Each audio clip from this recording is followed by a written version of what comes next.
Assalamualaikum warahmatullahi wabarakatuh. Perkenalkan, nama saya Surya Bima Prawira, NPM 3219110067, Prodi PVTMO Reguler 5. Pada kegiatan hari ini saya ingin membuat video pembelajaran tentang kegiatan pembelajaran 3, yaitu Gerdan. Tujuan setelah belajar materi kegiatan belajar ini, peserta diharapkan mampu memahami dan menelaah sistem penggerak roda pada kendaraan ringan. Indikator pencapaian kompetensi: peserta mampu menjelaskan fungsi sistem penggerak roda pada kendaraan ringan. Kedua, menyebutkan komponen-komponen sistem penggerak roda pada kendaraan ringan. Ketiga, menjelaskan prosedur perbaikan pada sistem penggerak roda pada kendaraan ringan. Pendahuluan: poros aksel belakang yang digunakan pada roda belakang kendaraan adalah merupakan akhir dari sistem pemindahan tenaga. Hal ini sering disebut final drive. Poros aksel belakangan sering keliru disebut diferensial, padahal diferensial hanya bagian dari poros aksel belakang. Desain dasar dari poros aksel belakang telah diadopsi oleh semua produsen kendaraan selama bertahun-tahun. Ada beberapa varian, tapi semua beroperasi sesuai dengan prinsip-prinsip dasar yang sama. Perbedaan utama poros aksel belakang tergantung pada suspensi belakang yang memiliki kendaraan rigid atau independen, seperti itu.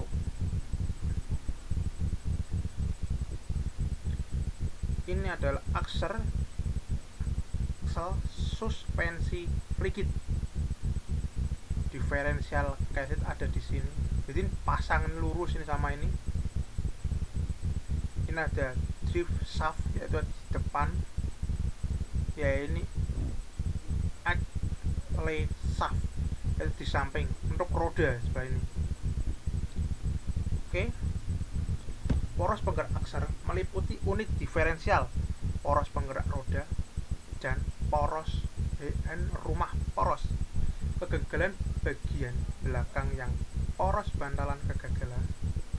Sebuah penggerak aksel roda belakang yang paling umum ditunjukkan pada gambar 31, yaitu yang tadi, yang ini. Oke, lanjut. Secara umum, fungsi dari poros aksel roda belakang adalah memperbesar momen mesin. Yang pertama, jika dibandingkan gigi atau gear rasio 1:1, maka mesin tidak akan mampu menggerakkan kendaraan karena mesin tidak akan mencapai kisaran RPM yang paling efisien. Maka untuk alasan ini, gigi cincin dan gigi pinion didesain dapat memberikan reduksi putaran pada output putaran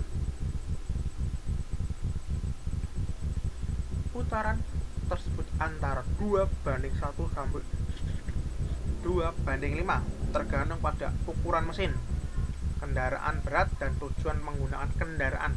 Perbedaan jumlah gigi pada roda gigi ring dan gigi pinion menyebabkan rasio gigi atau reduksi, sehingga terjadi perubahan kecepatan dan terjadi peningkatan torsi. Daya dari roda gigi ring mengalir melalui rumah diferensial, roda gigi planet, dan roda gigi samping untuk poros roda penggerak. Dengan demikian, poros penggerak mentransfer daya dari unit diferensial ke roda belakang. Oke. Kedua, mengubah arah putaran 90 derajat. Dalam sistem penggerak aksel, tenaga mesin memutar gigi pinion dari penggerak aksel melalui flange. Gigi pinion memutarkan roda gigi ring. Antara gigi pinion dan gigi ring terjadi perubahan arah putaran 90 derajat.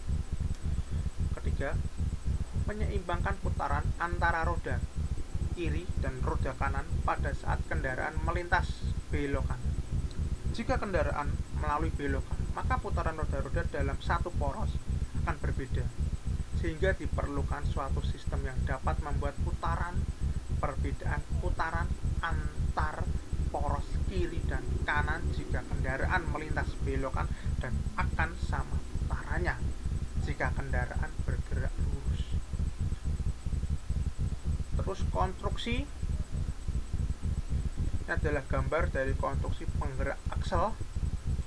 Ada differential pinion, pinion preload shift, pinion bearing, pinion dead shift. Pinion bearing ada dua, yaitu di atas sama yang di bawah, seperti itu. Ada drift pinion gear, ring gear, seat bearing, differential chest, differential bearing shift, seat bearing, rail axle housing. Ini adalah gambar yang ada warnanya. Oke, lanjut. Differential terdiri dari banyak komponen: gigi cincin atau ring gear, roda gigi pinion atau pinion gear, bantalan pinion atau rumah diferensial, platenary gear, dan gigi samping atau seat gear, dan bantalan sisi. Lihat gambar 35. Bagian-bagian dan fungsi komponen dijelaskan secara rinci dalam bagian tersebut. Monggo deleng niki kembali kabeh. Oke, saya yang pertama adalah ring gear atau roda gigi ring. Gambar seperti ini, yang tadi seperti ini. Gigi penggerak diferensial terdiri dari roda gigi ring dan roda gigi pinion. Roda gigi dibuat menjadi aliran gaya ke arah 90 derajat dan meningkatkan tenaga mesin. Jumlah gigi di ring gear dibandingkan dengan jumlah gigi pinion merupakan rasio poros penggerak. Misalnya, jika ring gear memiliki 40 gigi dan pinion gear memiliki 10 gigi, maka rasionya adalah 40 dibanding 10 atau sama dengan 4 dibanding 1. Rasio poros penggerak selalu dapat ditentukan dengan membagi jumlah gigi pada ring gear dengan jumlah gigi pada pinion gear. Yang kedua adalah pinion gear. Roda gigi pinion gear adalah roda gigi dari baja yang menjadi satu integral dengan poros gigi pinion, terhubung langsung dengan ring gear. Pada bagian ujung poros roda gigi pinion memiliki splines eksternal yang sesuai dengan splines internal dari differential flag. Roda gigi ini didukung oleh dua bantalan roll tirus disebut bantalan pinion. Dengan desain, posisi gigi pinion terletak di bawah dari ring gear. Dengan desain ini, gigi pinion ditempatkan lebih rendah daripada poros roda belakang. Hal ini dilakukan untuk menurunkan poros penggerak. Desain gigi spiral menggunakan gigi-gigi untuk bersentuhan secara bertahap sehingga menciptakan pemindahan daya secara halus. Roda gigi jenis ini disebut gigi hipoid. Ada gambarnya, posisi gigi pinion terhadap roda gigi ring. Yang ketiga adalah rumah diferensial. Rumah diferensial sebagai dudukan dari roda-roda gigi seperti roda gigi planet dan roda gigi samping beserta poros-porosnya. Keempat adalah platenary gear sebagai gigi perantara antara roda gigi samping. Yang kelima adalah seat gear, roda gigi yang terhubung pada poros penggerak roda. Oke, cara kerja. Yang pertama adalah kendaraan bergerak lurus. Ketika kendaraan bergerak lurus, planetary gear tidak berputar, sehingga kedua roda gigi samping akan berputar pada kecepatan yang sama, terbawa bersama-sama dengan ruang diferensial. Dalam kondisi ini, seluruh mekanisme bergerak sebagai unit tunggal yang solid. Berarti, jika lurus, ban itu lurus, jadi semua penggerak sama. Kecepatan dan sebagai putaran ban itu sama. Tapi jika waktu berbelok, itu akan berbeda antara kanan dan kiri. Seperti itu. Oke. Nih. kendaraan berbelok ke kiri. Ketika kendaraan sedang melintas belokan, roda kanan perlu berputar lebih vokal daripada roda kiri karena panjang lintasan yang dilewati lebih panjang. Pada peristiwa ini, roda gigi planet berputar pada porosnya karena poros roda gigi planet terpasang pada rumah diferensial. Maka dalam hal ini roda gigi planet berputar pada porosnya sambil mengelilingi roda gigi samping kiri. Akibatnya, roda gigi samping kanan mendapatkan bantuan putaran dari roda gigi planet. Dengan demikian, roda gigi samping kanan berputar lebih cepat dibandingkan roda gigi kiri. Oke. Perbedaan transik roda, salah satu efek samping yang tidak diinginkan dari diferensial konvensional adalah seperti yang mungkin Anda pernah melihat ketika kendaraan pada situasi seperti yang ditunjukkan pada gambar 3.11, roda kanan pada jalan yang licin berputar sangat cepat dan roda kiri berhenti. Akibatnya kendaraan akan terjebak atau tidak bergerak seperti itu. Ini gambar yang tadi. Oke. Biru ini adalah air ya, kondisi jalan basah dan kering. Ini basah, yang ini kering. Jika gigi samping kiri merah, transaksinya baik, jalan beraspal dan kering, maka gigi planet atau hijau berputar pada porosnya. Ini yang merah, ini yang hijau. Oke. Gigi samping kiri, ini gigi planet. Lanjut, roda gigi samping kiri. Karena gigi samping kiri berhenti, dengan demikian roda gigi samping kanan selain berputar bersama-sama dengan rumah diferensial, ditambah tenaga putaran roda gigi planet. Seperti itu. Pengunci diferensial. Seperti yang sudah dijelaskan di atas bahwa jika salah satu roda penggerak pada jalan kering dan lainnya di atas es atau lumpur, ring gear dan rumah diferensial akan menggerakkan roda gigi planet. Namun roda gigi planet tidak akan menggerakkan kedua roda gigi samping. Akan tetapi, roda gigi planet oleh rumah diferensial akan berputar di sekitar gigi samping, di mana roda pada jalan yang kering. Sebagai hasilnya, roda akan tergelincir dan kendaraan tidak bergerak. Untuk mengatasi masalah ini diperlukan pengunci diferensial yang bertujuan untuk menyatukan antara roda gigi samping kiri dan roda gigi samping kanan. Oke, sekarang adalah pengunci diferensial manual. Dengan terkuncinya salah satu poros aksel dengan rumah diferensial, maka tidak akan terjadi slip atau satu roda. Mencegah slip salah satu roda saat roda kiri dan kanan koefisien gesekannya tidak sama. Setelah kendaraan sudah keluar dari lumpur, pengunci harus dilepas. Jika lupa, penggerak aksel bisa pecah. Maneman buruin pecah bro, tofu anyar nih. Cara kerja saat pengunci bebas diferensial bekerja seperti biasa. Pengunci bergerak ke kiri dan berhubung ke rumah diferensial. Putaran poros penggerak terhubung dengan rumah diferensial oleh pengunci, yaitu gigi penyesuaian tidak dapat berputar pada porosnya. Seperti itu. 4. Poros penggerak kanan dan kiri berputar bersamaan dengan rumah diferensial. Jadi N1 sama dengan N3 seperti itu.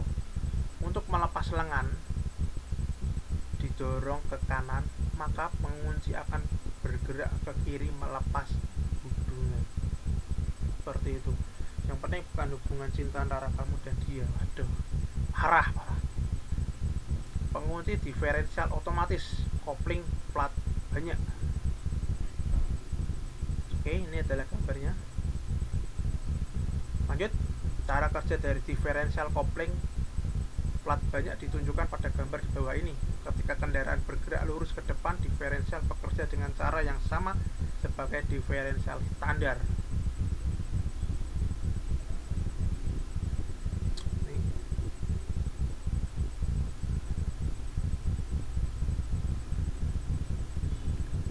Ketika belok, kendaraan kehilangan sak transit pada satu roda, menyebabkan roda slip. Sejak roda mengalami slip, roda gigi planet tidak menekan pada roda gigi samping pada roda yang slip.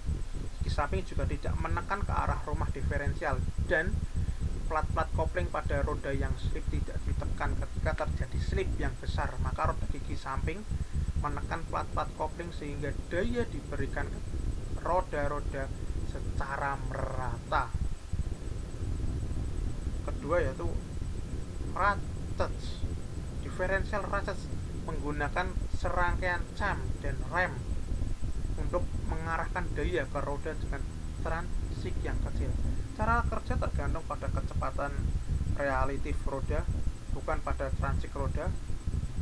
Penyaluran daya melalui satu set gigi yang dapat terhubung dan terlepas, sehingga gigi tersebut kopling gigi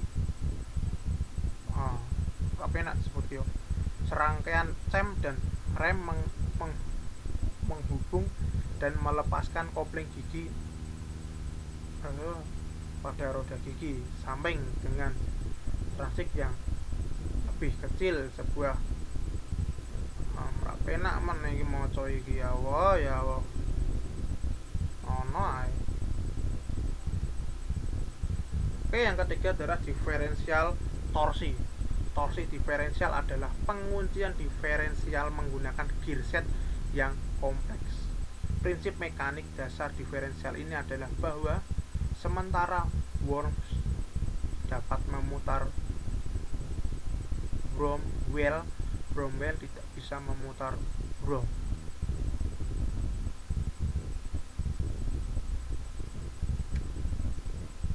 Seperti gambar ditunjukkan dalam 3.17, diferensial torsi memiliki dua central worm yang disebut sebagai poros roda gigi cacing. Satu poros roda gigi cacing melekat pada setiap poros as roda wormwell, menumpang dan didorong oleh roda gigi cacing pada poros as roda. Bromwell berada di dalam rumah diferensi, memacu pada hubungan antara roda gigi cacing dan roda Bromwell, membentuk hubungan antara dua poros gandar. Bromwell tidak dapat memutar gigi poros sehingga mereka mengunci diri pada gigi. Dengan cara ini, daya ditransmisikan ke roda gigi cacing pada poros yang as terkunci selama kendaraan berjalan lurus dengan depan operasi. Diferensial bekerja seperti diferensial standar. Ketika standar belok atau ketika salah satu roda slip, terjadi kecepatan relatif dari roda-roda. Perbedaan kecepatan ini ditularkan dari poros yang berputar lebih cepat yang ke lebih lambat.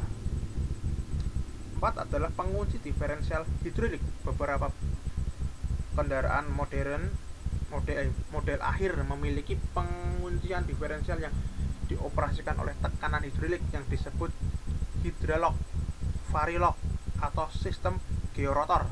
Sebuah penguncian diferensi hidrolik lebih dari pompa dengan gigi internal dan gigi eksternal. Tekanan diafragma berbentuk cincin dan plat-plat kopling seperti yang digunakan dalam penguncian diferensial konvensional.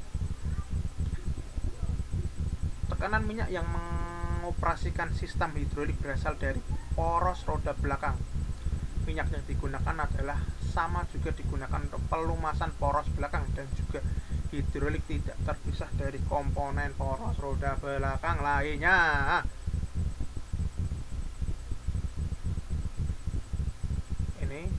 Ini yang ada di dalam gambar ini, ada di dalam ini seperti itu. Oke. Pompa menyerupai pompa oli mesin jenis rotor dengan gigi eksternal 6 poin dalam sebuah gigi internal dengan 7 lubang gigi. Ruang antar gigi internal dan eksternal penuh dengan minyak setiap saat ketika gigi bergerak dalam hubungan satu sama lain. Ruang di sisi isap pompa terbuka dan menarik minyak cairan ditekan ke sisi output dari pompa, menghasilkan tekanan yang dapat digunakan untuk mengoperasikan komponen lain dari diferensial. Gigi internal melekat dalam satu as roda gigi samping. Gigi eksternal melekat pada poros roda gigi samping yang lain. Ketika kendaraan berjalan lurus, kedua roda memiliki transit yang sama. Kedua roda gigi samping berputar pada kendaraan yang sama. Oleh karena itu, roda gigi internal dan eksternal di dalam pompa tidak bergerak dalam hubungan satu sama lain seperti saya dan dia, dan tidak ada tekanan hidrolis ketika salah satu roda kendaraan hilang transit, maka salah satu roda gigi samping mulai berputar pada tingkat yang lebih cepat dari yang lain. Perbedaan kecepatan poros menyebabkan gigi pompa internal dan eksternal untuk bergerak dalam kaitannya dengan yang lain sehingga menghasilkan tekanan hidrolik. Tekanan ini dikirim ke cincin diafragma yang mengembang terhadap plat-plat kopling. Dengan tekanan plat-plat kopling, maka roda gigi samping terkunci bersama-sama dalam terjadinya seperti satu unit ketika roda mulai berputar pada kecepatan yang sama. Gigi internal dan eksternal tidak saling bergerak satu sama lain dan tidak akan ada tekanan diproduksi. Dengan tidak ada tekanan pompa yang dihasilkan, cincin diafragma tidak menekan plat-plat kopling. Jika satu roda lagi mulai tergelincir, pompa mulai bekerja lagi. Jadi bila tidak ada yang tergelincir, pompa tidak akan bergerak. Jalannya lurus santai seperti itu. Kelima, rumah aksel belakang. Suspensi belakang akle rigid. Rumah poros. Roda belakang aksel rigid merupakan komponen pendukung lainnya seperti sebagai reservoir untuk pelumas mengakomodasikan sistem suspensi, juga merupakan bagian stasioner dari sistem rem belakang. Rumah poros roda belakang terdiri dari rumah diferensial dan poros tabung yang di dalamnya terdapat poros penggerak terhubung terhadap roda belakang. Kendaraan dengan suspensi belakang independen tidak akan memiliki tabung poros. Itu. Rumah poros roda belakang memiliki ventilasi untuk mengurangi penumpukan tekanan dan juga memiliki saluran minyak. Seperti iya bro ya. Biasanya yang saluran minyak itu yang gambare apa ya?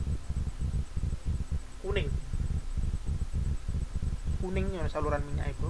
Biasanya kuning itu biasanya minyak. Ya ning kapal. Kan aku mbiyen kapal, ora ning mobil ngene iki.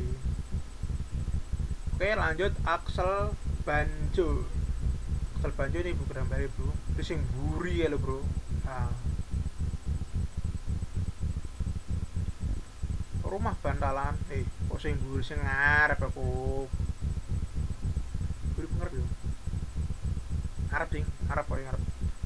Rumah bantalan lebih kuat menahan gaya ke samping. Aksial terbiasa digunakan pada kendaraan sedan, station, dan jeep. Aksel speeder. Gambarnya ini, Bu. Tuh, ya toh.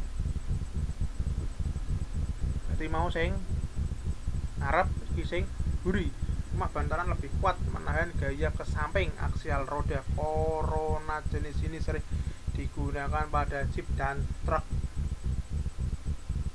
Suspensi belakang aksel independen pada kendaraan yang memiliki suspensi belakang independen. Rumah poros belakang yang digunakan dimodifikasi.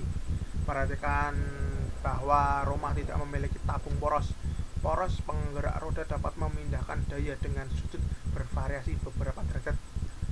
Desain ini memungkinkan setiap roda untuk bergerak secara bebas ke permukaan jalan. Sebuah tabung tersisa digunakan di depan rumah bodi untuk meningkatkan kekakuan dan mengurangi getaran. Seperti ini, Bro. Gambarnya, Bro.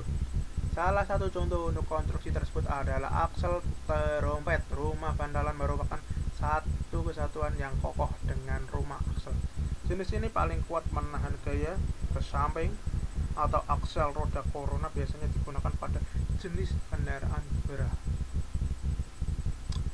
Aksel terompet.